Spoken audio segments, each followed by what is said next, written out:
Net flicks کی horror movie دا deliverance نے دنیا بھر کے لوگوں کو ڈرا کے رکھ دیا، لیکن سب سے زیادہ ٹیریفائنگ بات یہ نہیں کہ یہ مووی سکیری ہے، بلکہ یہ ہے کہ یہ فلم ریئل انسیڈنٹ سے انسپائر ہے۔ ایک ایسا کیس جس نے پولیس آفیسرز کو شوک کر دیا، سوشل ورکرز کو رلا دیا اور چرچ کے ایکسپیرینس پریسٹ کو ڈرا کے رکھ دیا۔ آج کی اس ویڈیو میں ہم جانیں گے گیری انڈیانا کے اس کرسڈ گھر کی سچائی جسے لوگ آج بھی ڈیمنز ہاؤس کے نام سے یاد کرتے ہیں۔ اس سے پہلے کہ ہم اس سٹوری کی ڈیٹیلز جانیں، میری آپ لوگوں سے بہت زیادہ ریکویسٹ ہے کہ پلیز میرے چینل کو سبسکرائب کر کے مجھے بہت زیادہ سپورٹ کیجیے۔ آپ لوگوں کا ایک ایک لائک، ایک ایک سبسکرائب میرے لیے بہت زیادہ امپورٹنٹ ہے۔ میں بہت محنت سے یہ ویڈیوز بناتی ہوں، اس لیے مجھے بہت زیادہ سپورٹ کریں۔ میرے چینل کو ضرور سبسکرائب کر کے ویڈیوز کو لائک، شیئر اینڈ اچھے کومنٹس بھی کیجیے۔ سال 2011، گیری انڈیانا، امریکہ کا ایک پرانا اور آلموسٹ ڈیڈ سٹی، ٹوٹی ہوئی سڑکیں، خالی گھر اور کرائم سے بھرا ہوا ماحول۔ اسی شہر کی ایک سنسان گلی میں ایک پرانا گھر تھا، 620 کیرولینا اسٹریٹ۔ گھر باہر سے بہت پرانا تھا اور اندر انٹر ہوتے ہی بہت عجیب سی فیلنگز آتی تھی، جیسے کوئی آپ کو دیکھ رہا ہو۔ اسی گھر میں شفٹ ہوئی لٹویا ایمنز، اس کے ساتھ اس کی ماں روزا کیمبل اور اس کے 3 بچے۔ شروع کے کچھ دن تو بالکل نارمل گزرے۔ بچے سکول جاتے، روزا کوکنگ کرتی اور لٹویا کام ڈھونڈنے کی کوشش کرتی، لیکن آہستہ آہستہ گھر کا ماحول بدلنے لگا۔ رات کو گھر میں فٹ سٹیپس سنائی دینے لگے، کبھی بیسمنٹ سے آواز آتی تو کبھی کچن کیبنٹس خود بخود کھل جاتے۔ ایک رات روزا نے کچھ دیکھا جو اس کی زندگی بدل گیا۔ دسمبر کی ایک فریزنگ ونٹر نائٹ تھی، باہر بہت زیادہ برف باری ہو رہی تھی۔ ٹمپریچر اتنا لو تھا کہ انسیکٹ سروائیو بھی نہیں کر سکتے تھے، لیکن گھر کے ایک روم میں سینکڑوں کی تعداد میں مکھیاں دیواروں پہ چپکی ہوئی تھی۔ روزا نے کہا کہ یہ سب کچھ نارمل نہیں ہے۔ انہوں نے نیوز پیپر سے مکھیاں مارنا شروع کی، فلور پہ ڈیڈ فلائز بھر گئی تھیں۔ لیکن اگلی صبح وہ دوبارہ آ گئی، اور بھی زیادہ، جیسے کسی چیز نے انہیں بلایا ہو۔ روزا نے چرچ جا کر پریئر کی، لیکن گھر آنے کے بعد سچویشن اور زیادہ ڈینجرس ہو گئی۔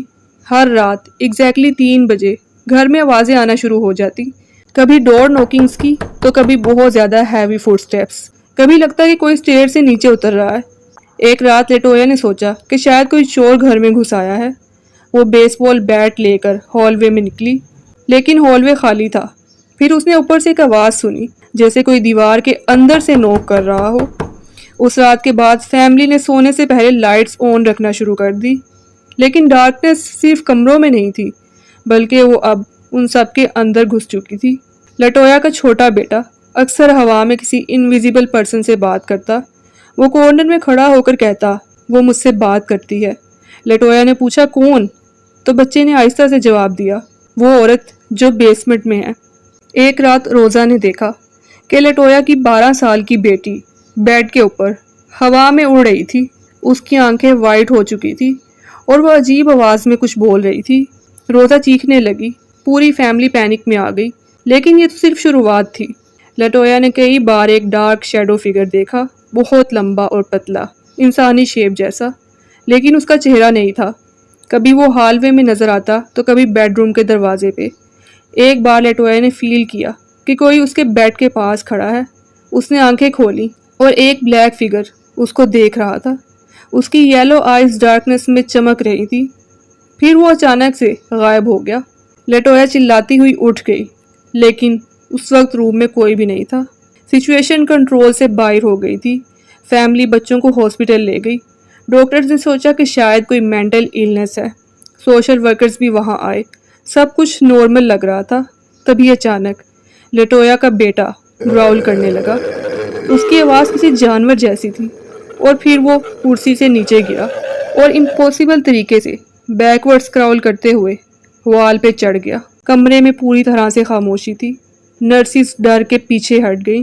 ایک سوشل ورکر جو اس وقت وہاں موجود تھی، وہ اتنا زیادہ ڈر گئی تھی کہ اس نے بعد میں بھی اس انسیڈنٹ کا کئی بار ذکر کیا۔ اس نے کہا کہ میں نے پہلے کبھی بھی اپنی لائف میں ایسا کچھ نہیں دیکھا۔ آخرکار فیملی نے چرچ سے ہیلپ مانگی۔ ایک پریسٹ گھر آیا۔ اس نے گھر میں انٹر کرتے ہی بہت ان ایزی فیل کیا، جیسے ہوا بہت ہیوی ہو، جیسے کوئی انویزیبل چیز اسے گھور رہی ہو۔ پریسٹ نے پریئرز کرنا شروع کی، ہولی واٹر یوز کیا، لیکن اس رات ان بچوں کی سکریمز اور زیادہ ڈینجرس ہو گئی. دیواروں سے بہت زیادہ آوازیں آنے لگی، لائٹس فلکر کرنے لگی اور کچن کا گلاس اچانک ٹوٹ گیا. پریسٹ نے کہا یہاں ایک ایول اینٹی ہے. ایگزورسزم سیکریٹلی پرفارم کیا گیا. روم میں کینڈلز جل رہی تھی. کراس ٹیبل پہ رکھا تھا. لیٹویا کا بیٹا چیئر پر بیٹھا تھا. پریسٹ پریئرز کرنے لگا. لیکن اچانک بچے کا جسم وائلنٹلی شیک کرنے لگا. اس کا چہرہ چینج ہوتا ہوا محسوس ہو رہا تھا. اس نے پریسٹ کو گھورتے ہوئے کہا وہ ہمارے ساتھ رہتی ہے. روم کا ٹمپریچر اچانک سے بہت زیادہ فریزنگ ہو گیا. کینڈلز ایک ایک کر کے بجھنے لگی اور ڈارکنیس پورے روم میں پھیل گئی. پریسٹ زور زور سے پریئرز کرنے لگا. بچے کی سکریمز پورے گھر میں گونج رہی تھی. ایگزورسزم کے بعد اس فیملی نے وہ گھر چھوڑ دیا، لیکن ان کے نائٹ میئرز ختم نہیں ہوئے. لیٹویا کہتی ہے کہ انہیں ابھی بھی شیڈوز نظر آتے ہیں. بعد میں ایک فیمس پیرانورمل انویسٹیگیٹر زیک بیگنز نے گھر خرید لیا. اس نے اس کیس پہ ڈاکومنٹری بھی بنائی. اس کا کہنا تھا کہ گھر میں بہت ہی زیادہ ڈینجرس ڈارک انرجی تھی. کچھ سالوں کے بعد اس گھر کو ڈیمولش کر دیا گیا، لیکن ڈیمولیشن ورکرز نے بھی بہت ہی زیادہ سٹرینج فیلنگز رپورٹ کی، جیسے کوئی انہیں دیکھ رہا ہو، جیسے اس گھر کو ختم کرنے کے بعد بھی اس گھر میں کوئی چیز زندہ ہو. تو دوستو، کیا ڈیلیورنس سچ میں ایک ریئل ڈیمونک کیس پر بیس تھی، یا پھر یہ سب کچھ فیئر، ٹروما اور امیجینیشن کا ریزلٹ تھا؟ آپ کو اس بارے میں کیا لگتا ہے مجھے کامنٹ کر کے ضرور بتائیے گا، اور میرے چینل کو سبسکرائب کر کے ویڈیوز کو لائک، شیئر اینڈ کامنٹ بھی ضرور کیجیے گا.